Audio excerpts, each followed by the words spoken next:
زندگی کے اندر اگر ہم کہیں کامیاب ہوئے ہیں نا تو اس پر بھی ہمیں غور کرنی چاہیے کہ ہماری محنت کتنی تھی، خدا کا فضل کتنا تھا، اور اس فضل پر ہمیں سجدہ شکر بھی ادا کرنا چاہیے۔ اور اگر کسی جگہ میرے بھائی ہم ناکام ہوئے ہیں اور کسی مقام پر ہم نے خطا کھائی ہے تو اس وقت بھی بجائے اپنی کمزوری دوسروں پر ڈالنے کے کہ فلانے نے مشورہ ٹھیک نہیں دیا تھا، فلاں نے سرپرستی مناسب نہیں کی تھی، فلاں نے تعاون ٹھیک کر کے نہیں کیا، فلاں نے میرا بازو نہیں پکڑا ورنہ میں پھسلنے سے بچ جاتا، بجائے اس کے کہ آپ اپنی کمزوریاں دوسروں پہ ڈالیں، آپ اپنی غلطیاں تلاش کریں۔ جب ملتیں، قومیں اپنی غلطیاں خود تلاش کرتی ہیں پھر اس کا فائدہ یہ ہوتا ہے کہ بندہ نکھر جاتا ہے، پھر اس کے اندر خوبصورتی۔ ہمارے حضرت صاحب رحمۃ اللہ علیہ فرمایا کرتے تھے کہ اچھی تو ویسے خوش آمدی لوگوں کی باتیں لگتی ہیں، خوش آمد کرنے والے جو لوگ ہوتے ہیں ان کی باتیں اچھی لگتی ہیں، جو بلے بلے کرتے ہیں، لیکن وہ کہا کرتے تھے کہ جو تم پر تنقید کرنے والے ہیں،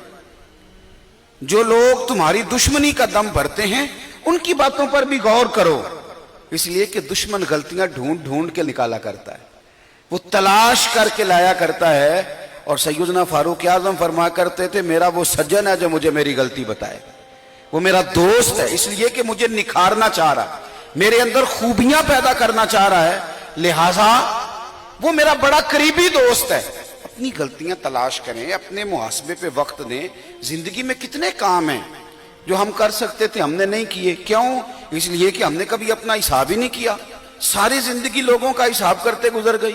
ساری زندگی یہ کہتے تو گزر گئی فلانا ٹھیک نہیں، فلانا ٹھیک نہیں۔ ایک بزرگ کے سامنے کسی نے کہا حضور اس دور میں مخلص بندہ کوئی نہیں ملتا، وہ مسکرا پڑے، کہنے لگے کوئی بھی نہیں ملتا؟ اس نے کہا حضور کوئی بھی نہیں ملتا، تو فرمانے لگے چل تو ہی مخلص ہو جا، تو ہی مخلص ہو جا، تیری شکل میں ہی کچھ لوگوں کو مخلص بندہ مل جائے۔ کوئی نہیں مل رہا تو وہ کام کر، فلاں بندے نے کوئی کام نہیں کیا تو آپ کر لیں، فلاں آدمی نے کوئی ڈیوٹی نہیں کی تو آپ آگے بڑھے، فلاں کوئی خدمت نہیں کر سکا تو آپ کریں۔ یہ کیا بات ہوئی دوسروں پہ اعتراض کر کے چپ کر جانا؟ وہ کسی شاعر نے کہا تھا کہ شکوائے ظلمت شب سے تو کہیں بہتر تھا، بیٹھ کے رات کا شکوہ کرنے سے کہ رات گہری ہو گئی ہے، کہنے لگے شکوائے ظلمت شب سے تو کہیں بہتر تھا، اپنے حصے کی کوئی شمع جلاتے جاتے۔